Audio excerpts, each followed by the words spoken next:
Over to you, Paresh, sir. Hello and welcome to another episode of In Conversation with.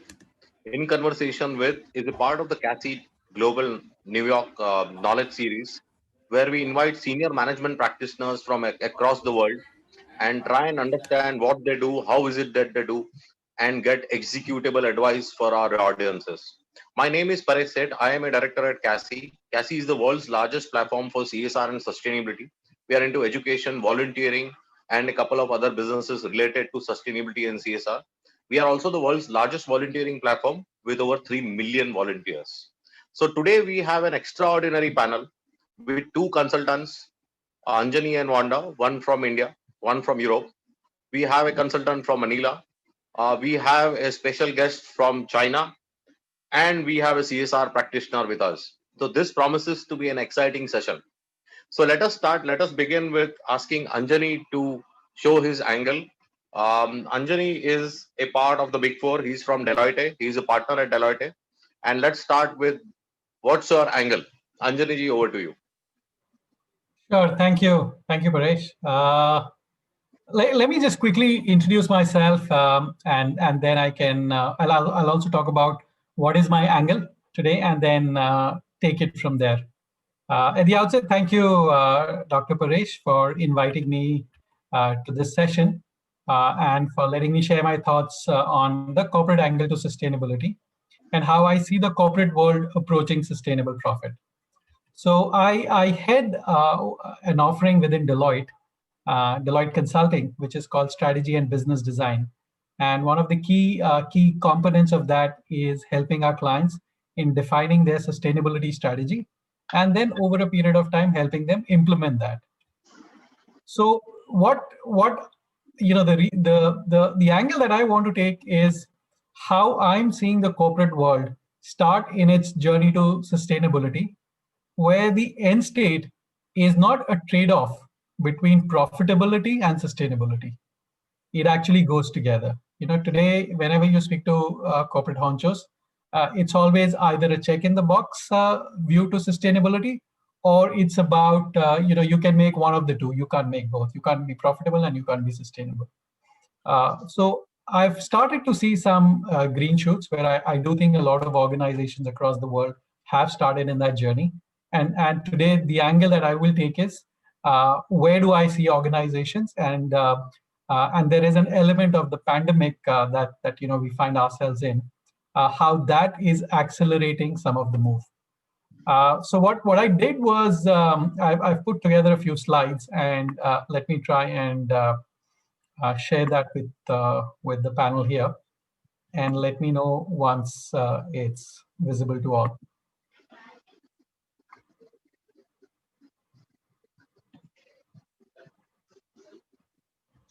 Is this visible? Yeah, it's visible. Perfect. Okay, so effectively, what we are seeing is, with COVID being where it is, there is a fairly large concern, safety concerns that people have, whether it's traveling, whether it's eating out, whether it's going outside, whether it's going to a restaurant. And people are kind of also, so that the unique thing about this pandemic is at the same time, it's a financial crisis and a health crisis. Now that's again something we've never seen before. We've either seen financial crisis or health crisis, not two in one in that sense. However, that's also leading to certain fundamental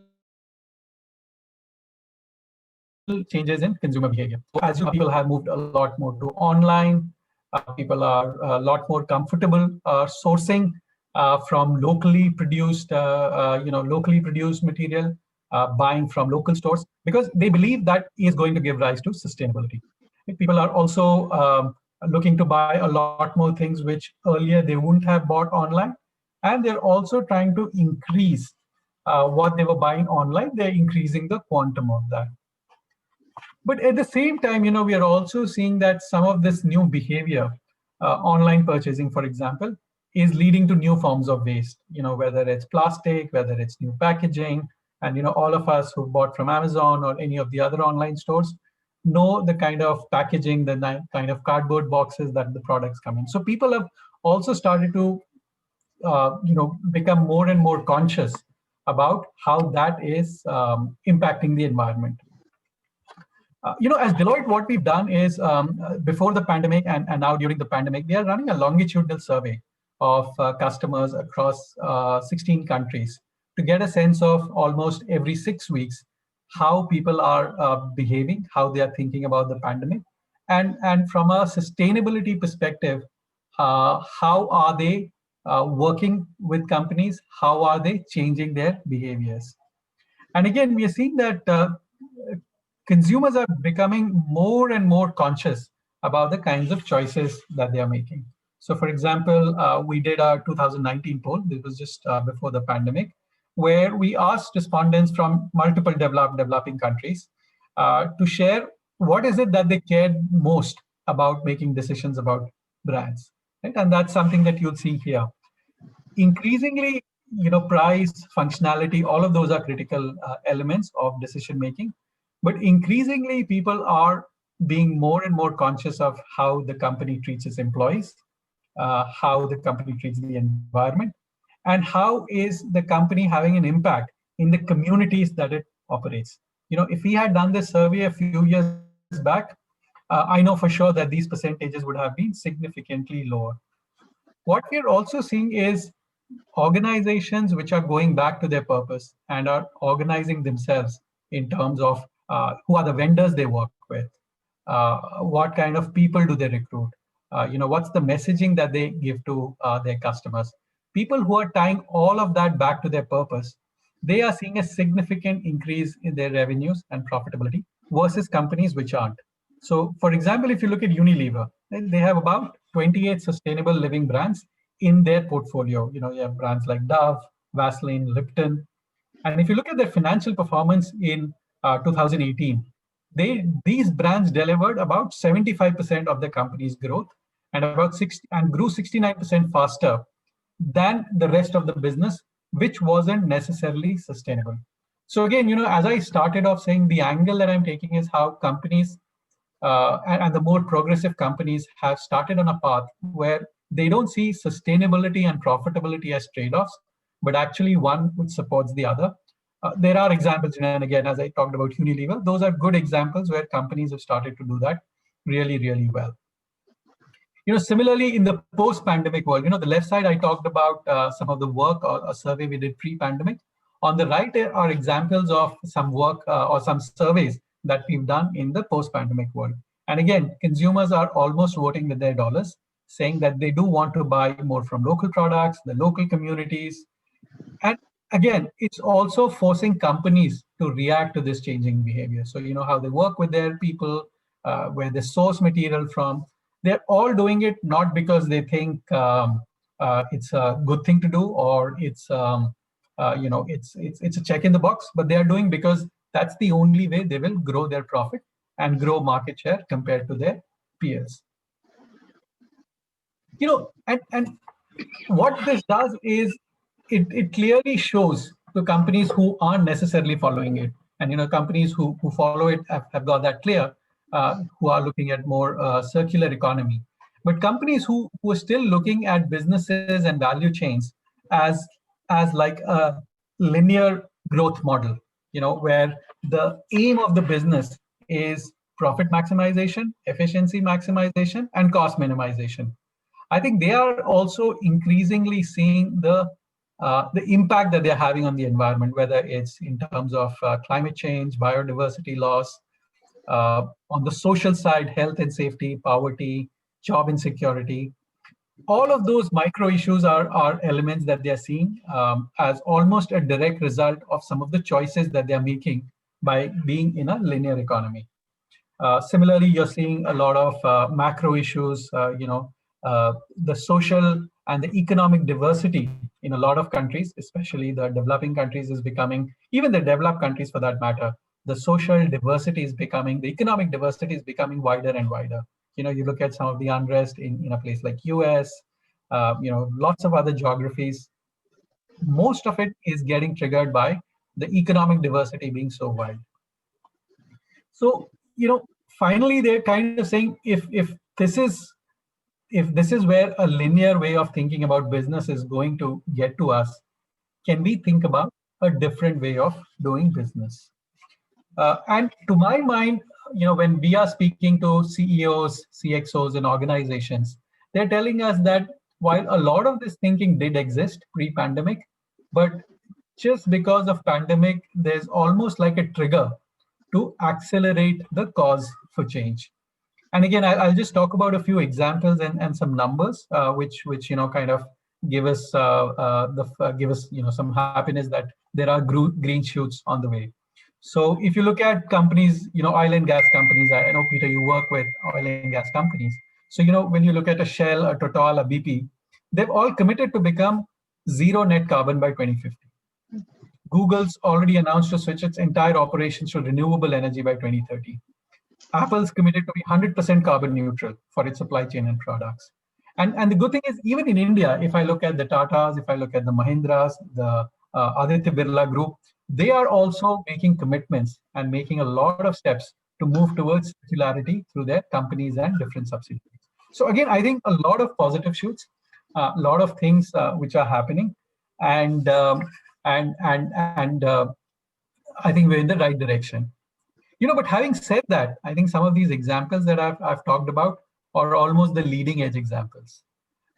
Here again, a few quotes and a few data points from a surveys which we've done, which again say the same thing. While CEOs and CXOs recognize that it's an imperative, but they aren't necessarily doing too much about it.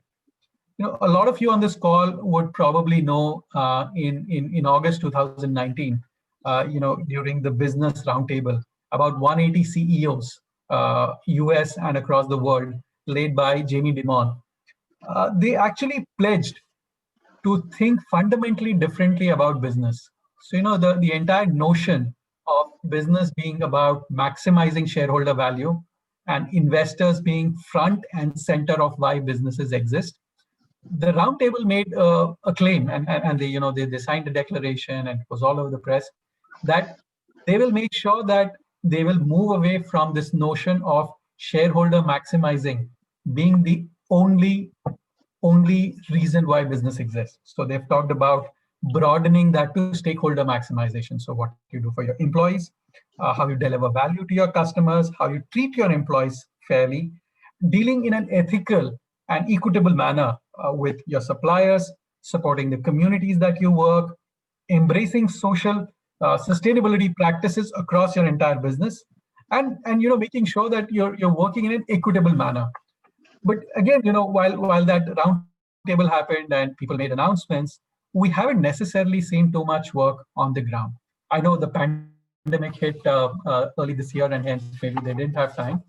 But again, I think we need to see a lot more action. We almost have a bipolar world in some senses. There are a few companies that I talked about who have taken who've taken it by the mantle and are making a lot of movement. The others are still kind of thinking, oh, how fast, how slow, when should we start? All of those things are kind of still existing in the marketplace. So when we did, as Deloitte, we did a survey and we looked at different archetypes of organizations, and I've talked in some senses, kind of talked about a few of these. So, the one on the extreme left is, the classical, traditional capitalist economy, shareholder maximizer, where everything is just targeted towards the investor. And the reason businesses exist is to maximize shareholder value, and everything else, in their view, would follow. And again, there are enough and more companies, and I don't need to talk about who these companies are, who are there. I think the next, some of the organizations who've kind of, who believe that, this is the shareholder maximizer framework is not the only way or the right way. I think they've started to do elements of sustainability, but again, sustainability is still not core to their purpose. Then we have companies like Google, who are impact integrators. So they're doing a lot for their communities. They are creating a lot of public utilities. So, if you look at something like Google Maps, some of the companies trying to reach the next 500 million population in India via free internet. So again, the elements of companies which have started to think about it. PNG is again a good example of an impact integrator, where they're focused on reducing chemicals, reducing waste, and sourcing locally and ethically.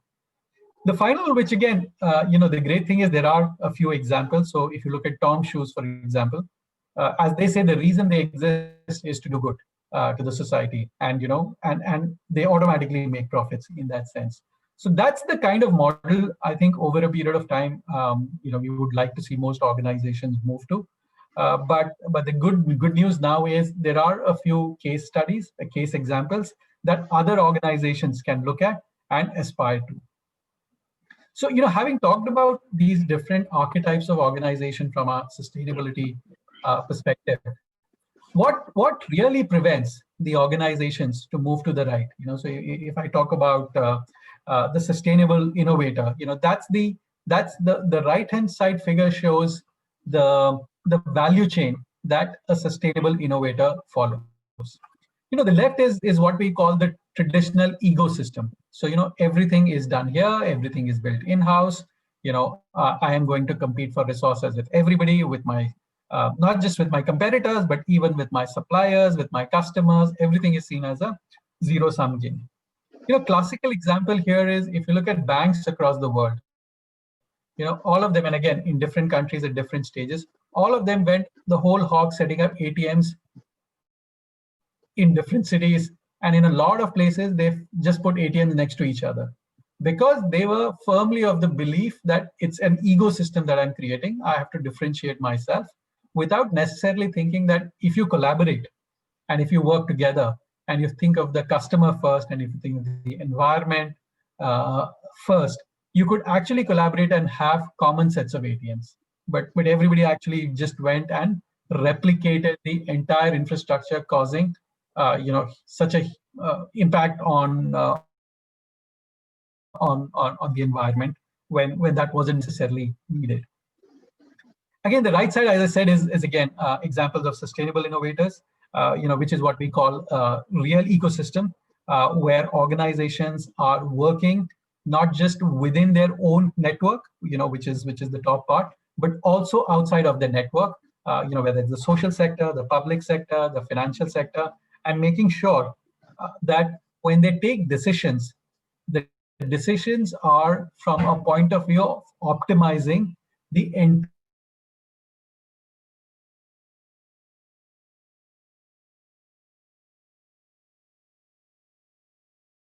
ecosystem and not just one part. Now how started to think about sustainability and about a longer term view.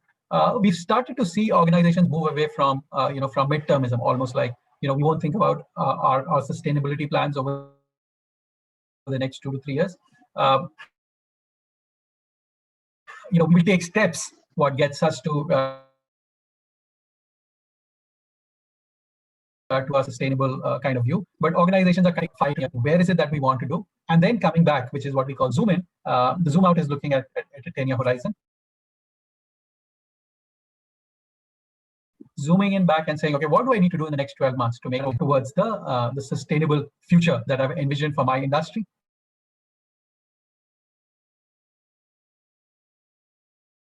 and for my company within that industry over the next 10 years. Interesting, and we've seen companies who've been successful in becoming more and more sustainable, is that they don't see sustainability as this new shiny toy, or it's not a check in the box that because the government's mandated you to do, you do it. And they don't also do it as a one-off thing. So this what we've done on this slide is from the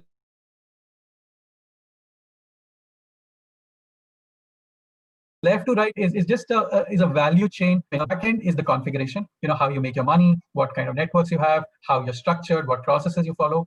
The one at the center, which is offering, is your core product or your core system. And the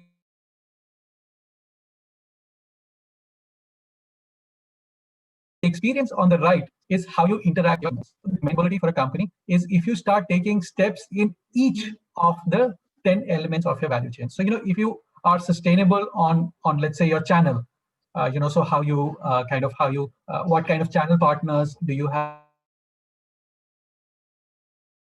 to send your products if they are sustainable, or if there's a network in terms of you work with only vendors who are following all the best practices. That's not enough. You have to start thinking about each element of your value chain, which basically allows you to differentiate in the market and make changes and make sure that everything that you do in every element of your value chain is sustainable.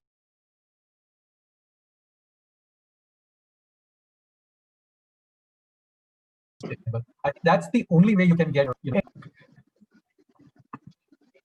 what we've also done, as part of our research, we've kind of looked at sustainable companies and how some of them are moving towards circular economy.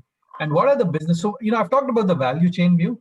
The next view is then, from a business model perspective, what are the different kinds of business models that exist? And again, like I talked about earlier, organizations are realizing that the linear way of doing business, which is about take, make, and waste, is not going to be something which will allow them to differentiate in the market or allow them to gain share, because consumers and customers are voting with their with their dollars or with their rupees, and not necessarily buying products from organizations who continue to believe in the linear way of doing business. So again, there are a few examples. I can talk about Puma is a good example of how the cradle to cradle insoles that they have made, which are biodegradable sneaker products. Similarly, Xerox is committed to remanufacturing, reusing, and recycling its office equipment. Apple is again a good example of the third deposit system, where they actually take back their phones, refurbish them, and either sell it as a new product, or take out say the batteries or cobalt or some of the earth metals, rare earth metals, and then recycle them. So again, companies are starting to think about different models and making sure that they are at least adopting one or more of these models to make sure that they are moving away from a linear economy to a circular economy. I think the last thing I want to talk about is, as we speak to companies and help them in their journeys towards sustainability, I think one of the critical elements is what gets measured gets done. So unless and until, if you've started on your journey to sustainability, unless and until you're actually measuring how well you're performing on that, and how well you are, what metrics and how well you're tracking on those metrics, you will never make progress. So there are, we have the standard obvious metrics around sustainability, whether it's GHG emissions, scope 1, scope 2. I don't want to talk about those. I want to talk from a business perspective. As an organization, how do you foster the right external and internal metrics? And again, at the same time, it's critical that the metrics that you measure have both leading and lagging indicators, because just having one doesn't necessarily give you the right picture. Again, we've just divided into 6 key elements. Don't want to talk about all of them, but again, elements of how your employees are perceiving, what kind of capabilities are you developing, and equally important, the perception of whether you're actually moving forward in your sustainability journey or not, whether it's third-party rankings, whether it's engagement with your external partners, doing surveys with them, whether it's your industry rankings that you get. So all of those kind of start becoming critical and important. So, just to wrap it up, I think, as I said, we've started to see a few companies who on that journey, who are certainly farther ahead in the journey, where the end state is you're not doing a trade-off between sustainability and profitability. But again, I think there are few green shoots. I think that's cause for optimism, but clearly a long way to go. On a positive note, I will say that the number of conversations we are having as a consulting firm with organizations who are coming and talking to us is really is really encouraging. So hopefully in a few years we would have definitely moved the needle and moved it far ahead. So yeah, that's what I had. Thank you so much. Thank you so much for giving me the chance to share my thoughts. And And I am happy to kind of take questions or we can take it as part of the panel. So yeah, thanks again. Thank you very much, Anjani, for that presentation. One of the slides I really liked was the 6-point action plan for corporates. And yes, that we will come back to that. I have a couple of questions. And so the first question is zero net carbon. The concept is very interesting, and we are talking about large corporates, multi-billion-dollar companies trying to reach out and achieve zero net carbon. But the base of a company, base of a country in Asia, India, China, Philippines, neighboring countries. How do you get SMEs and MMEs to start thinking in that direction? Because that is a widespread base at a country level for any Asian countries. So, any comments on that? How do we get SMEs, MMEs into the loop? I think we've tried in the past as a country largely in India and Asian countries to try and force that via regulations. Right, so the government will have a mandate in terms of CSR. There'll be carbon credit regulations. While I think it helps you start, but I don't think it moves the needle. I think the only way things will move is when companies actually start believing that this is the only way they will become market leaders. This is the only way, and more so for SMEs and medium scale, the small and medium scale enterprises, where they can't compete with the bigger guys in terms of scale, in terms of scope, in terms of cost, in terms of differentiation, funding, what have you. So this is a key element for them if they are convinced that if their differentiation is in terms of their sustainability strategy, how they work with their employees, with their vendors, and they can get that message across. And especially in the West, there are enough and more examples where much smaller companies are taking away share from larger companies simply because they've got that messaging right. And it's not just messaging, right? It is about actually doing, as I talked about, every element of your value chain. You're showing to the consumer that you're socially responsible, you're thinking of sustainability, and you're not just doing it because it's a good thing to do. You're doing it because you fundamentally believe. And some of those smaller companies are taking away share from the larger companies. So I think those are examples which if SMEs in India, other parts of Asia take note of and take learnings from, is a good way to take on some of the behemoths for whom levers and all are good examples, but a large part of them will just take too long to move or probably not very high on their management agenda. Mm-hmm. Okay, my next question is again for you, but I would like Wanda, to give me an answer, and Daniel also to give me an answer. Once you give me an answer, so I would like all the three consultants on the panel to give me an answer to this. See, monitoring carbon is the job of the manufacturer. So typically, what happens is since Asia is the manufacturing hub, India and China are the manufacturing hub. It's our job to monitor carbon emissions, radiation, radioactives, whichever way it works. The consumers are in Europe and US.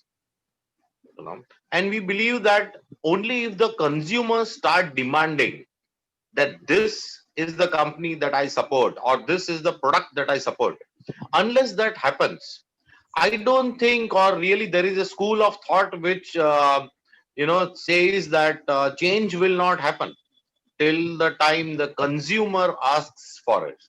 So what is your opinion on that? Okay, when it comes to, because what we usually believe is that our manufacturers or suppliers is a separate entity from the organization who produces the product or service. However, that kind of thought, I think, has already evolved to that whatever the processes, policies, and procedures of your suppliers and your manufacturers are is reflective of the reputation, policies, and processes of the organization who is producing these products and services. It cannot be treated as a separate entity anymore. So if your supplier is from China, you're operating in Europe, then the impacts that are happening in China is the impact of the organization, whether it is located in Europe or in the US. And that is how we are looking at sustainability now. It has to be an interconnectedness, not of the different entities that the organization is employing. that the organization is working with. And there has to be a responsibility when it comes to monitoring your suppliers as well. And when we talk about the reaction of the stakeholders would be reacting not only against the operation of the suppliers or the operations of the manufacturers. You know, your stakeholders will be reacting against the company and how it is doing business. Wanda, would you like to share your thoughts on this question? Okay, thank you. I think that it's important what consumers is thinking about, but consumer has to have good information about the product and about the producer. So the quality of non-financial reporting should be good. And I think that in Europe, we are going in this direction. Our new law, which is under preparation, is going in this direction that this reporting should be better and should also show all this value chain, and this emission should be shown not only from the office in Europe, but in all value chain. I hope and I believe that it will be. Okay. See, my follow-up question or comment is, I understand the supply chain, and I understand that every large company has to report what happens within their supply chain. And that is where your answer was, Daniel, that large companies will have to report from their supply chain, whatever manufacturing has been done in Asia or India, in Europe. But the problem is, I walk across the city, I buy a plastic toy for the children, which has a high content of lead, and it is manufactured in China.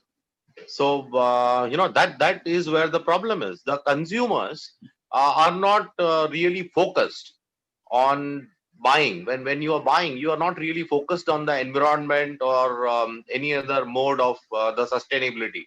And that is where really the issue happens, because we are talking about a $1 trillion trade or a multi-trillion dollar trade without the hinges of a large company.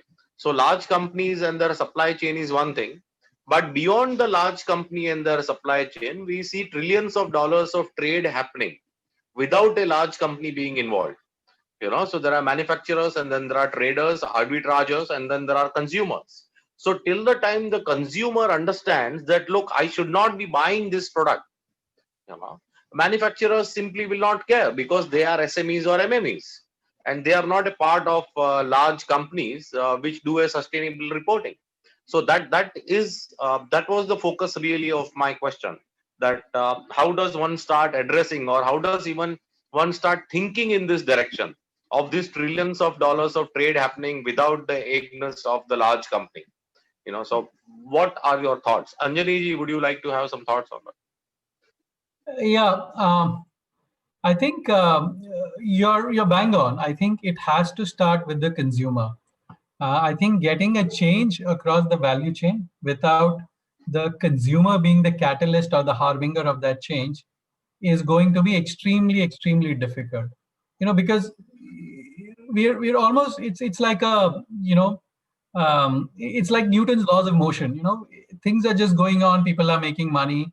There really isn't any need for anybody to change. So, if I'm the market leader, whether I'm a large corporation or a small corporation, and I'm making profits, there really isn't any need for change if the consumer keeps on buying my products.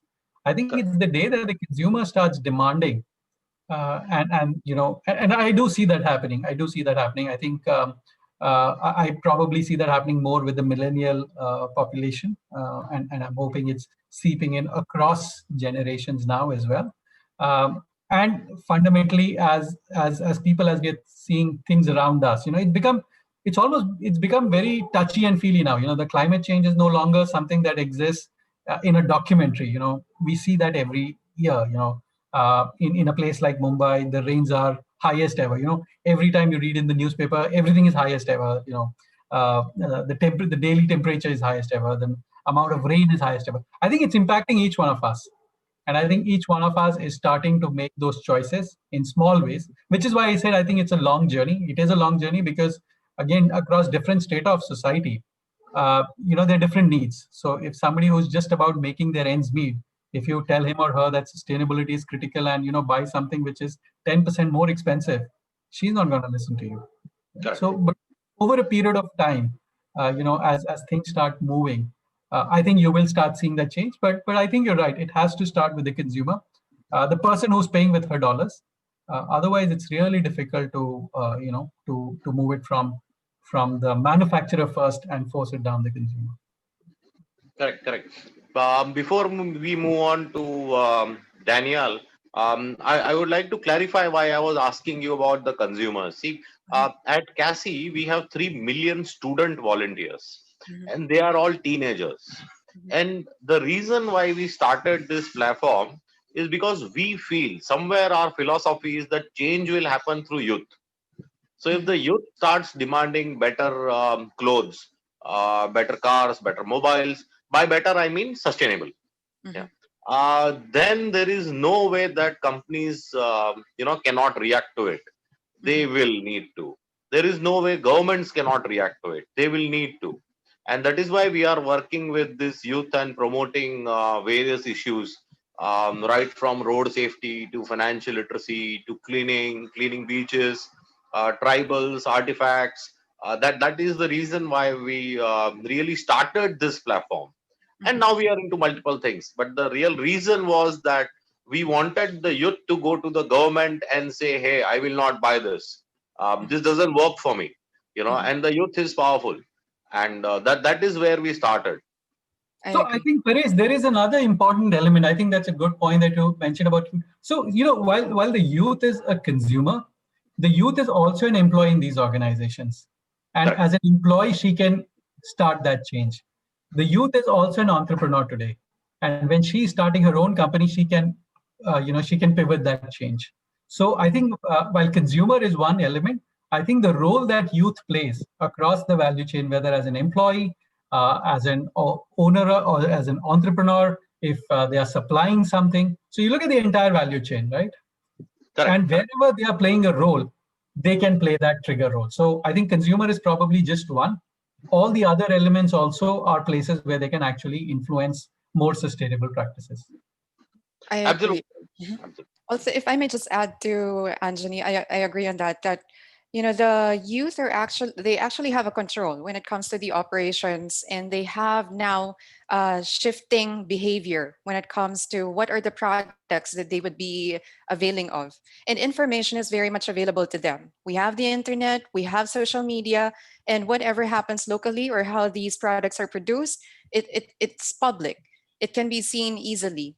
And this would have reputational damages to the company, whether that company's headquarters is in the US and you are producing your products in India. One way or another, it's going to reach the US. And you mentioned about reporting. When we talk about reporting of sustainability performance, a company will have to report on its supply chain and its value chain. What are the impacts of its suppliers and manufacturers across the globe? And it will reflect on the company. And these issues will be brought forward. And those who would be reacting would not only be those who are affected locally, where the manufacturers or suppliers are operating, but consumers globally. As mentioned by Wanda, they have to be informed, and information is very much available to us nowadays, not only through the sustainability reports, not only through financial reports, but we get real-time information through social media.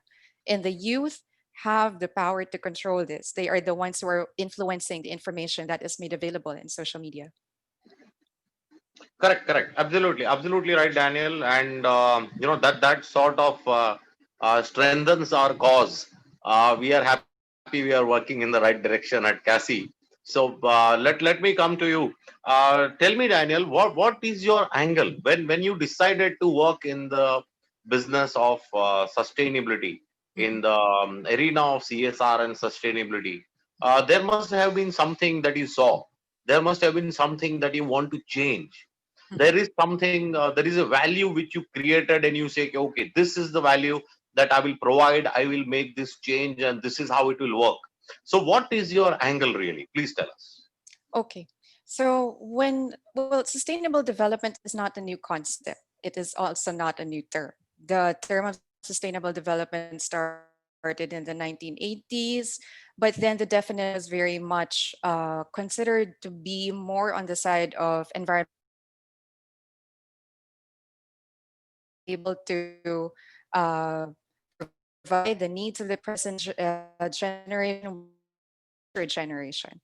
And then we had organizations who were talking about standards, and the standards that were coming out were mostly on environmental standards. And because of the environmental impacts that were happening during the 80s, wherein industrialization was very much what businesses were moving towards. So for me, sustainable development is the why of all of these. What are we, where are we going? Why are we doing all these? Why is sustainability being talked about now? But then what is the goal? The goal is sustainability. We want to make sure that businesses are conscious about how they are doing things, what they are doing, and what types of products and services they are producing at present, and what are the future impacts of these products and services. And in time, we heard about the term corporate social responsibility, or CSR,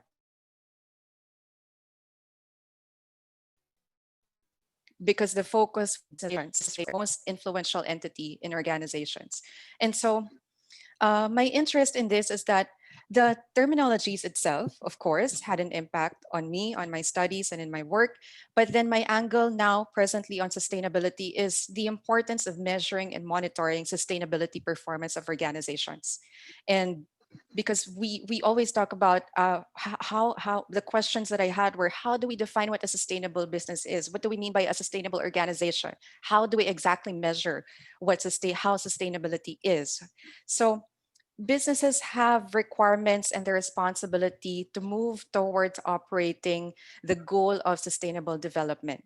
And sustainability reporting is a way to do that.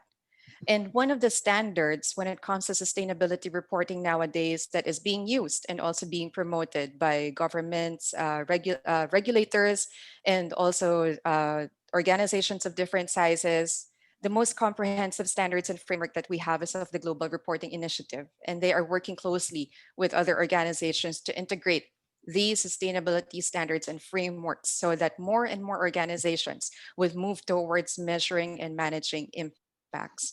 It comes from the premise, this is also from the GRI, or the Global Reporting Initiative, that what cannot be measured cannot be managed. This was mentioned by Anjani, and what cannot be managed cannot be changed. If you do not see where you are at now, then how would you know what to manage and where you are going? So sustainability reporting also integrates the principles of knowing and aligning an organization's operations with sustainability standards. It also promotes stakeholder inclusivity, because most of the time when we talk about stakeholders, we refer to external stakeholders. But in sustainability reporting, it shows a comprehensive list of factors and standards that when we talk about stakeholders, we have to start from within your internal stakeholders. What is the impact of your operations when it comes to employees? What are the policies that you have that will protect your employees?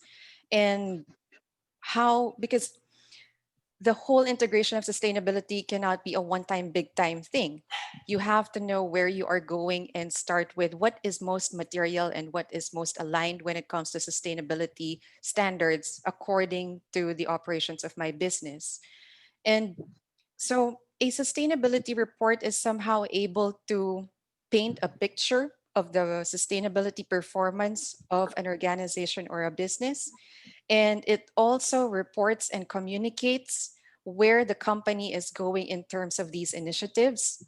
And it opens networking and a greater ecosystem of collaborating with the business ecosystem, with NGO, with non-government organizations, with the governments, with regulators, and with international standard organizations.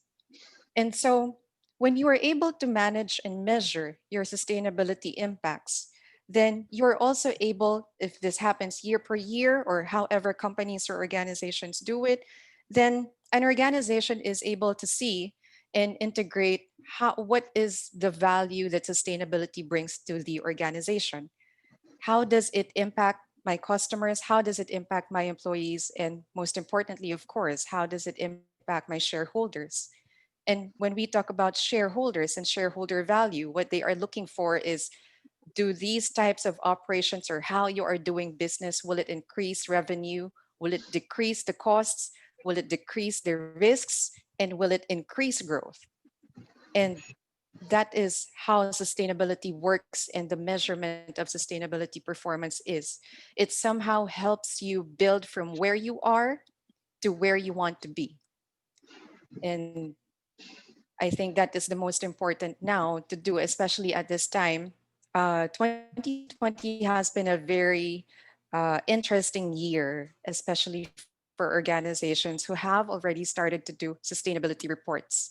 The focus of 2020 will not just be on the operations itself, but the impacts of how COVID has been to the operations and what the organization did for its employees, for its consumers, and for the other organizations that have been in the supply chain or the value chain of the business. And all these shifting behaviors and the shifting focus of regulatory bodies, the shifting focus of um, the exchange, all of these are integrated in the sustainability reports and are reflected in the performance of the business. So Daniel, I have a question for you, Mhm. and you can tell us quickly, short, 2 3 lines.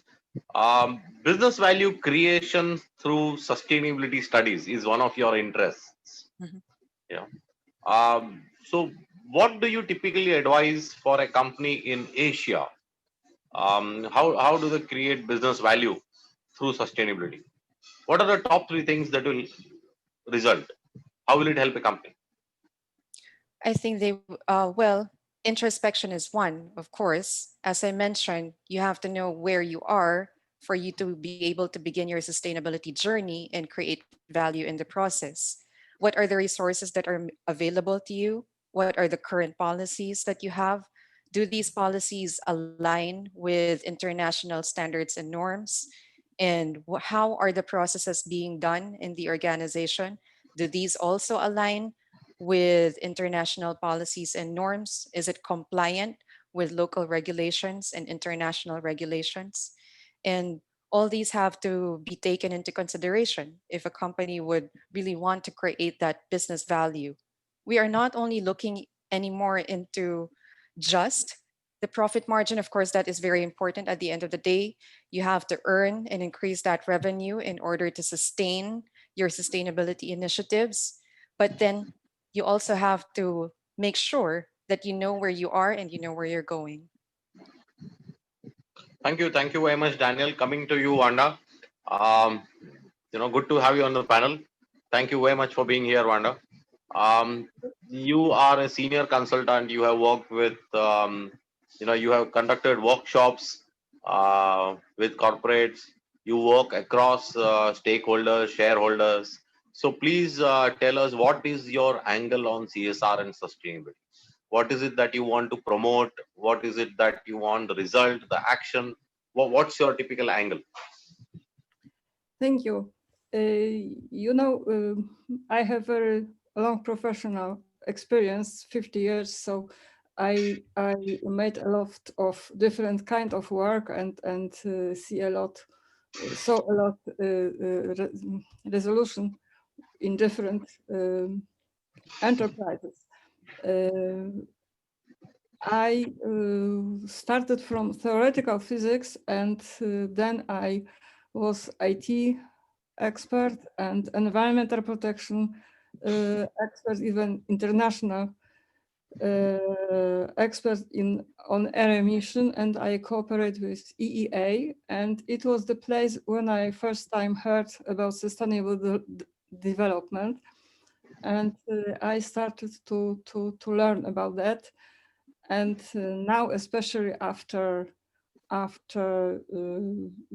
this from 2015 years when we have now this 17 Sustainable Development Goals, which I like a lot, and I hope that such integrated view on these goals will help us to implement sustainable development in our real enterprise and real life. I think that these goals are not only for government, they are for business also, all kinds of businesses, for NGOs, for everybody. And I have to say that I developed this workshop for small and medium enterprises because I am sure that in few years, 2-3 years, it will be very necessary to them to know how to live in this new world. I think that we will have new world. Better. Absolutely correct. Wanda, do you have a presentation for us? Yes. Please, please.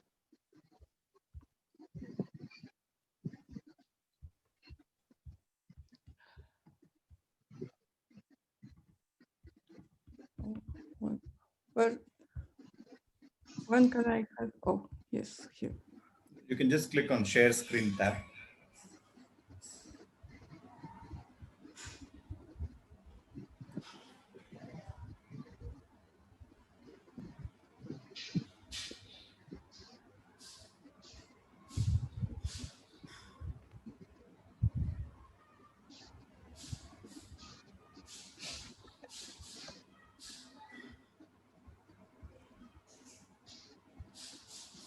So as I said, I very like this poster with the 17 goals because I see here 17 full of hope points.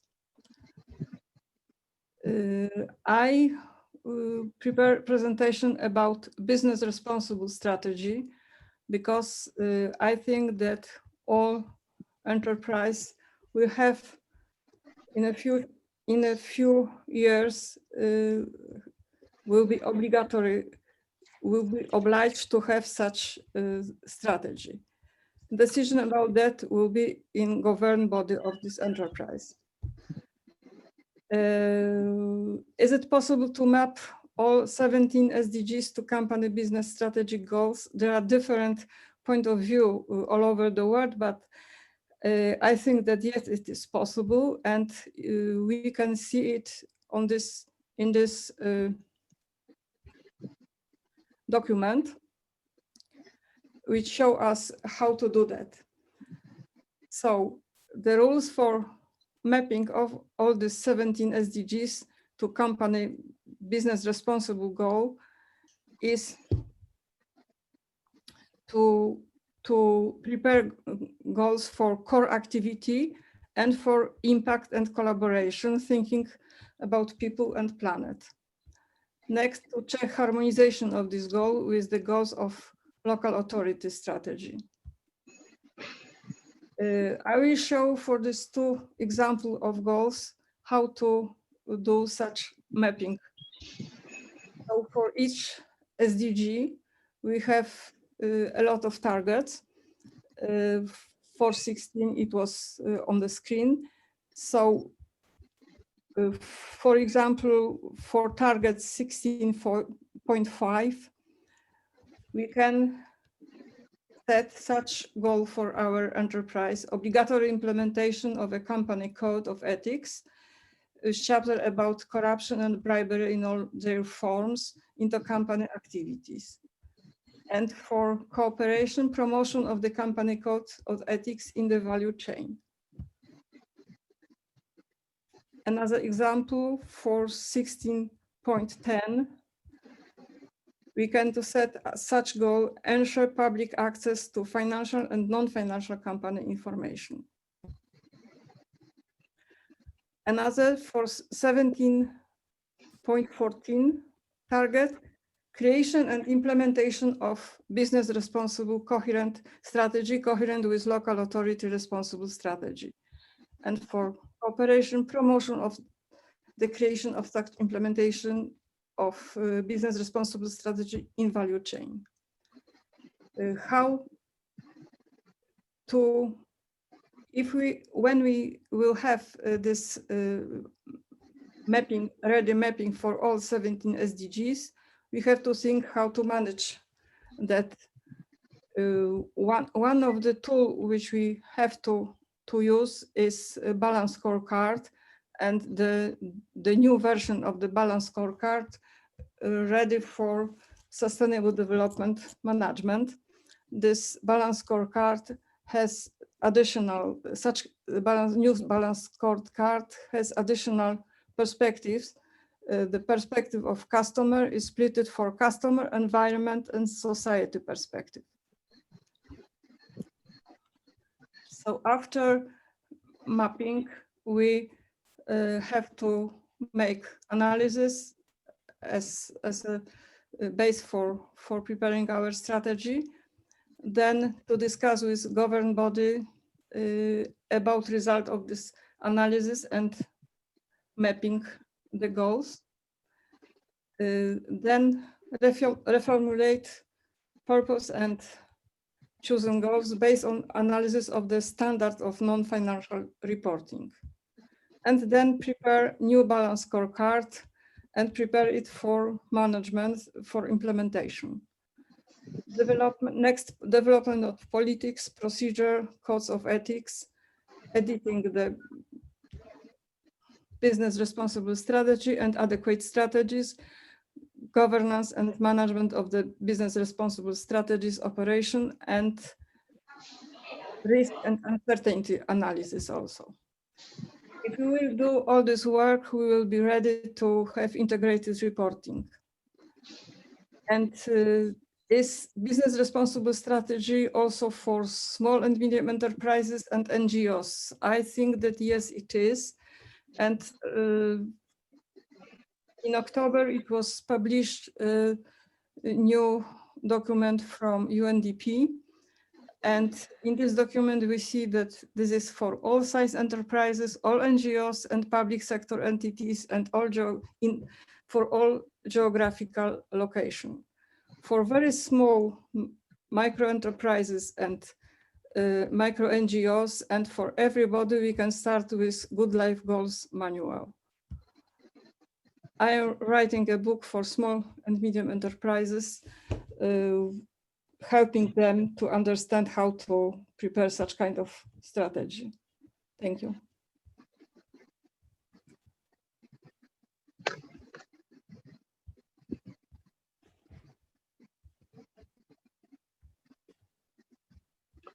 Thank you very much, Wanda, for that presentation. One thing which is amazing is that you are actually able to convince small and medium enterprises to come to the workshop, to understand, to learn, and to share, sustainable practices, which is really amazing because I find that very difficult to reach out to SMEs and MMEs. While large corporates are monitored by regulation and governments, shareholders, activists are looking at them, so they don't really have a choice but to listen to me. But reaching out to SMEs, MMEs is a different ballgame altogether. So really kudos to you on that front. You're doing an amazing job on that. So I have a common complaint because there are 3 consultants on this panel. I could not resist but to voice out my opinion. And we have consultants from across the world. And we have a consultant in the audience, a close friend, Patrick, from Europe, but in China. My problem is, while we get a lot of reports, so I get a lot of reports from the Big Four and other consulting firms, dipstick methods, large corporates doing so many things in CSR and sustainability, and voices, chairman, CEO, whichever way. But I see very few supply chain, hardcore supply chain reports, because that is where the detail is. in the supply chain. So while it is one thing for a company to say that yes, we support, we are doing this, we are doing gender diversity, all that is okay. Maybe the company is not doing it. Maybe women in India have started studying and they are keen to work, and so they are getting a job. Maybe the company has not done anything, but they are in the positivity because girls have started working in India typically. But we see very low, supply chain reports, which is where the detail is. So, any comments on that? I'm sorry to make it so. Okay, Yeah, please. Okay, for sure. This is a start for talking with small and medium enterprises. In Poland, also our ministry is performing such kind of workshops for small and medium enterprises, because in Europe, I think we will have maybe in a few years obligatory to report non-financial information also as small and medium enterprises. But also that they organize such workshop to spread information about global, about SDGs, to learn what these goals can, what thinking by the goals can give them. So for sure, the most hard work and not possible now to be good in that is to have information from value chain for small and medium enterprises, especially because you need money or law for that. Correct. Correct. Well, what is your opinion, Anjani sir, on the supply chain reports? So I think I've seen some movement. I think that the challenge is just the global nature of the supply chains and how integrated they are and how complex they are. I think that makes it slightly difficult and challenging.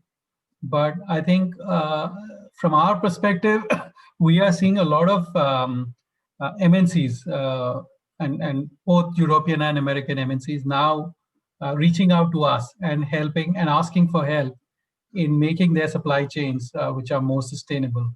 A lot of them have huge investments in China and Asia from a manufacturing perspective, depending on what sector they are. It's China, Taiwan, Korea, Vietnam. But we are seeing a few clients coming and saying, look, can you help us make our supply chains more sustainable? So I am seeing a move. I think it is a complex topic.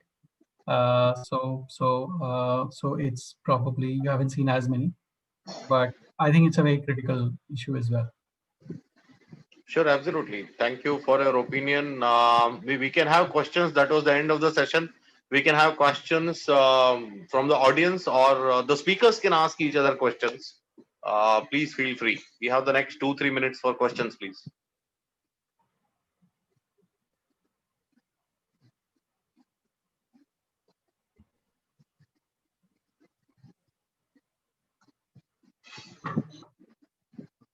Well, I can ask a question if no one else has one. Oh, yeah, please. Yeah, so building a little bit about, of course, I liked your question about the supply chain. I think a lot of good things are being mentioned in these. I learn a lot all the time, and I think the challenge of the sustainability definition, I think, has been mentioned.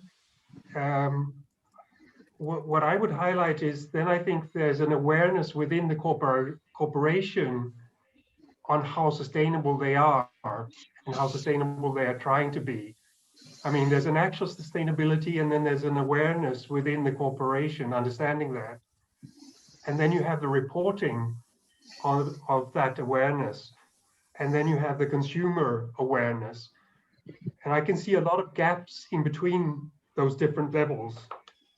And I also see a difference between awareness and perception. I think there's a lot of perception of consumers, to certain companies. They see some companies as being very good, some sectors as being very good, and some as being bad. And that's not real awareness either.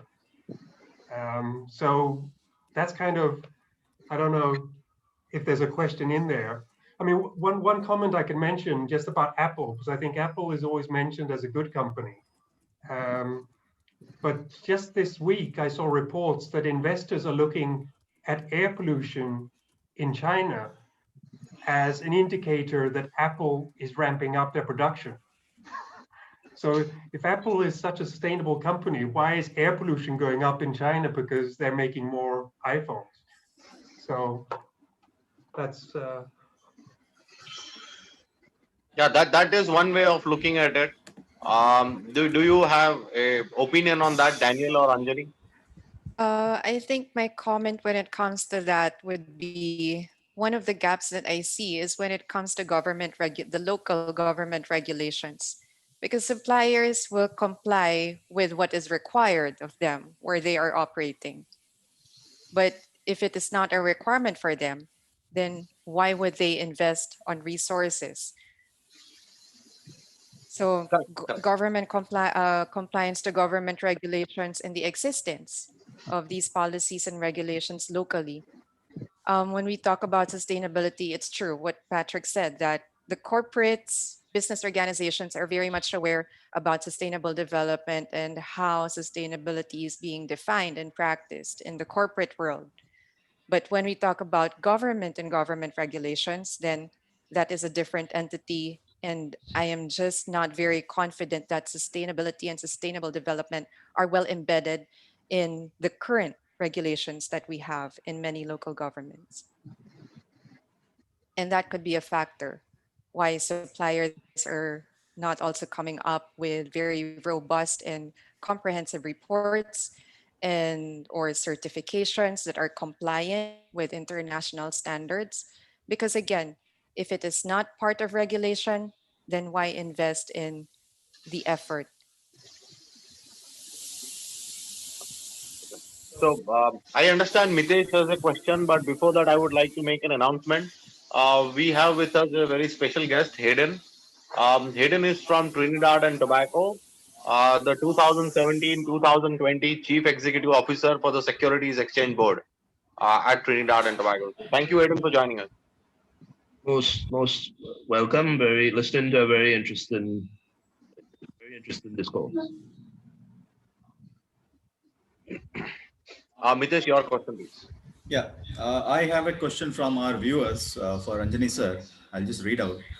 As consultants, do you influence corporates to do good, or is it only when the corporates decide to do good that you advise them on how to do it? So, I think there are two sides to it. One is we of course help them. If the need comes from them and they've identified that, we definitely help them. But I think as part of some of the efforts, reaching out to corporates, sharing stories of other companies, we also hope to in some ways be evangelists. So we try to do that in terms of some of our roadshows, in terms of sharing sessions, in terms of having conversations. So we do both. So of course, if company comes up with something, then we definitely support them. But even otherwise, because it's becoming such a big imperative that conversations with clients start veering towards that, saying, okay, how do I differentiate myself? What can I do differently? So when those kinds of conversations happen, we share stories of what others are doing in other geographies, in other industries, and hope that they take inspiration from that. Makes sense. Thank you. Now here, I would like to make a comment really. We are in the information dissemination business, so we disseminate a lot of information, and some of the Big Four reports are very inspiring really. So because we get to read what other companies are doing, and then it inspires us, it inspires our clientele, and the 3 million students who we reach out to regularly. So yes, I agree with Anjani ji. The information that you disseminate, it kind of motivates and inspires others.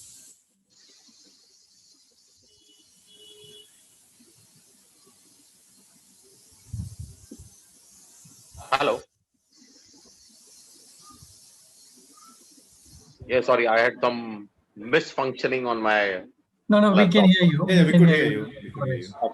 Okay. So with that, we come to the end of our session for today. This was in conversation with. Thank you very much, everyone. Thank you very much, Anjani ji, Daniel, Wanda, Patrick, Hayden, all our viewers. Thank you very much for being here tonight. Thank you.